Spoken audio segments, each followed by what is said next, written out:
करते हैं आप सभी का टेक वीडियो में। दोस्तों अभी आप लोग देख रहे हैं सरकारी उजाला.com की ऑफिशियल वेबसाइट, जिसका लिंक आपको डिस्क्रिप्शन में मिल जाएगा। फिलहाल वीडियो शुरू करते हैं बिना समय गंवाए।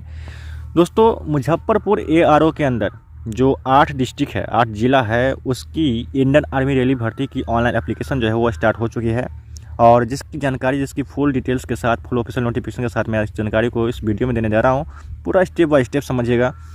दोस्तों सबसे पहले बता दो कि इसकी जो फॉर्म है इंडियन आर्मी रैली भर्ती की, वो सिर्फ सोल्जर मेल के लिए, मेल मतलब पुरुष के लिए। इसमें फीमेल इस फॉर्म को नहीं भर सकते हैं। इसके अलावा आपको बता दें कि ये जो इसकी स्टार्टिंग डेट है वो 16 दिसंबर 2020 है और इसकी अंतिम डेट है वो 14 दिसंबर 2021 है।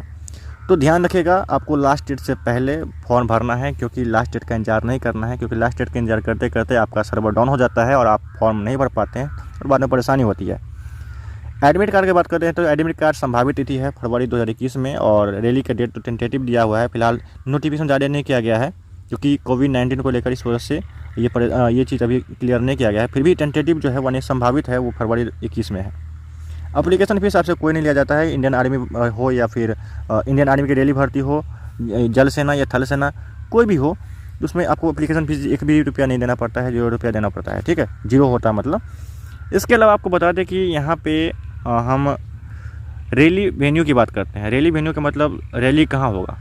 हालांकि आपको बता दें कि ये चीज़ अभी नोटिफिकेशन क्लियर नहीं किया गया है, लेकिन जो कई सालों से चक्कर मैदान मुजफ्फरपुर में ये रैली हो रहा है, तो इस वजह से भी वो रैली संभावित है कि वहीं होगी, चक्कर मैदान मुजफ्फरपुर, क्योंकि सबसे ज़्यादा स्पेस वहीं पे होती है और काफ़ी जनसंख्या होती है, काफ़ी संख्या होती है छात्रों की इस रैली भर्ती में, इसलिए चक्कर मैदान ही होगा।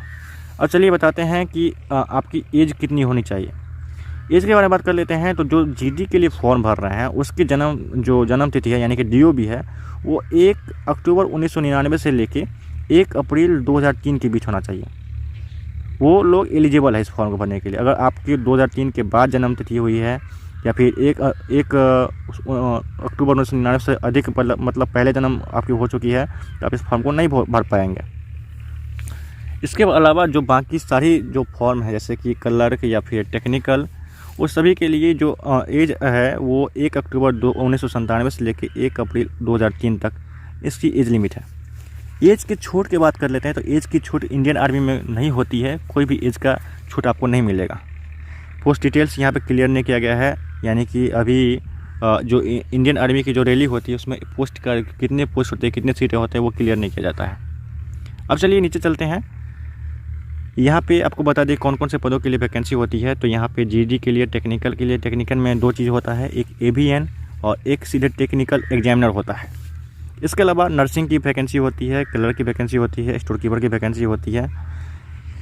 डिस्ट्रिक्ट की बात करें कौन कौन से डिस्ट्रिक्ट इसके लिए एलिजिबल है, तो मुजफ्फरपुर, दरभंगा, मधुबनी, पूर्वी चंपारण, पश्चिमी चंपारण, इसके बाद समस्तीपुर, शिवहर और सीतामढ़ी, ये इतने डिस्ट्रिक्ट जो है इसके लिए एलिजिबल है। क्वालिफिकेशन बात करते हैं, यानी कि योग्यता, तो जीडी के लिए फॉर्म भर रहे हैं तो आपके पास 10th पास होना चाहिए आप, और 45% मार्क्स से 10th पास होना चाहिए, और हर सब्जेक्ट में आपको 33% होना चाहिए। ठीक है। सोलर टेक्निकल के बारे में बात करते हैं तो आपको 12th पास होनी चाहिए साइंस से, यानी कि PCM, physics chemistry math, biology नहीं होना चाहिए, फिजिक्स केमिस्ट्री मैथ से होना चाहिए।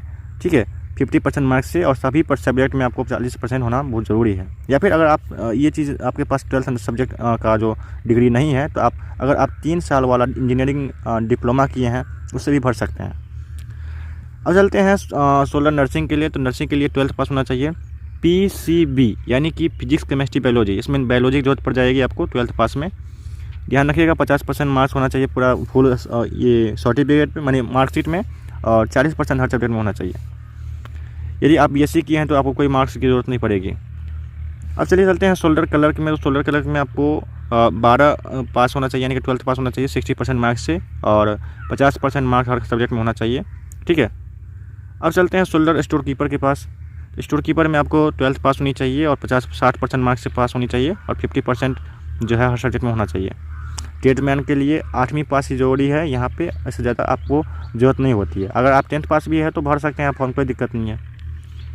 अब हम हाइट की बात कर लेते हैं। तो हाइट कितना लगेगा, तो हाइट 162 सेंटीमीटर लगेगा सोलर क्लर्क और स्टोर कीपर के लिए। ठीक है, और बाकी सभी के लिए 169 सेंटीमीटर आपकी हाइट होनी चाहिए। ठीक है, या जीडी हो या फिर टेक्निकल हो या फिर क्लर्क, जीडी हो, टेक्निकल हो और बाकी कोई भी हो, लेकिन ध्यान रखिएगा शोल्डर क्लर्क और स्टोर कीपर के लिए 162 सेंटीमीटर हाइट लगेगा। वेट आपको कम से कम 50 किलो का होना चाहिए। चेस्ट की बात करते हैं तो चेस्ट आपको कम से कम 77 और फुला के 82 यानी कि 82 होना चाहिए। इस प्रोसेस क्या होती है, तो यहाँ पे प्रोसेस जो होती है वो 1600 मीटर की दौड़ होती है। इसके बाद बीम होता है। बीम जो है वो उसमें जितना अधिक आप बीम खींचेंगे उतना अधिक मार्क मिलेगा। ठीक है, हम इसकी जानकारी ऑफिशियल नोटिफिकेशन डालते हैं। फिलहाल चलते हैं थोड़ा नीचे। 9 फीट का आपको डिच होगा। इसके बाद जिंग जैंग बैलेंस यानी कि जो पटरी नुमा एक प्रकार का एक पटरी जैसा एक ये बना होगा और उस पर आपको चलना है। जिंग जैंग उसे कहते हैं, जिंग जैंग बैलेंस। उस बैलेंस आपको चेक किया जाता है। फॉर्म भरने के लिए आपको 10th-12th का मार्कशीट या फिर 10th या 12th का मार्कशीट या सर्टिफिकेट दोनों होना चाहिए। साथ में आधार कार्ड या पैन कार्ड होना चाहिए। इसके अलावा पासपोर्ट साइज फ़ोटो होना चाहिए और सिग्नेचर होना चाहिए। जब आप ये दौड़ भर्ती में रैली में जाएंगे तो उस समय आपको एडमिट कार्ड होना जरूरी है। इसके अलावा 20 कॉपी जो है फ़ोटो की वो भी ज़रूरी है। एजुकेशन सर्टिफिकेट यानी कि 10th का मार्कशीट वगैरह सभी ज़रूरी है। इसके अलावा डोमिसाइल सर्टिफिकेट यानी कि आपका आवासीय प्रमाण पत्र, कास्ट सर्टिफिकेट यानी कि जाति प्रमाण पत्र, रिलीजन सर्टिफिकेट ये नहीं चलेगा, कोई दिक्कत नहीं है। कैरेक्टर होना चाहिए। इसके अलावा ये सब अनमैरिड सर्टिफिकेट ये सब बाद में मांगा जाएगा, कोई दिक्कत नहीं है।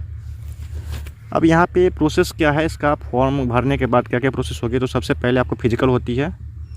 फिजिकल में आपको हाइट वगैरह सब यानी कि PST भी होती है। इसके अलावा आपको वहीं पर डॉक्यूमेंट वेरिफिकेशन हो जाएगा। इसके अलावा मेडिकल होगा, फिर रिटन होगी, फिर फाइनल लिस्ट बनेगी और इस आधार पे आपका सिलेक्शन किया जाएगा। ऑफिशियल नोटिफिकेशन डाउनलोड करने के लिए नीचे जाएंगे यहाँ पे, और ऑनलाइन अप्लाई करने के लिए नीचे जाएंगे। यहाँ पे ऑनलाइन अप्लाई करने के लिए बटन बना हुआ है, यहाँ से रजिस्ट्रेशन कर सकते हैं अपना आर्मी रैली भर्ती के लिए।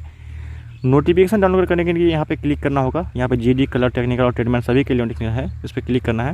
मैं इस पर क्लिक कर रहा हूँ और ये अभी नोटिफिकेशन डाउनलोड हो रहा है। डाउनलोड हो चुकी है, इसे ओपन कर लेते हैं। यहाँ पे देखेंगे इस तरह से सारी डिटेल्स यहाँ लिखा हुआ है, कितना मार्क्स कितने दौड़ के लिए दिया जाएगा। तो दौड़ अगर आप 5 मिनट में 5 मिनट 30 सेकंड पूरा कर लेते हैं तो आपके मार्क्स जो है 60 दिए जाएंगे, और इससे कम में पूरा करेंगे, इससे ज़्यादा पूरा करेंगे तो आपको पास 48 या मार्क्स यहाँ पे दिए जाएंगे। सारी डिटेल्स है यहाँ पे देख लीजिए ध्यान से। और आज के लिए बस इतना ही। Take for you. जय हिंद।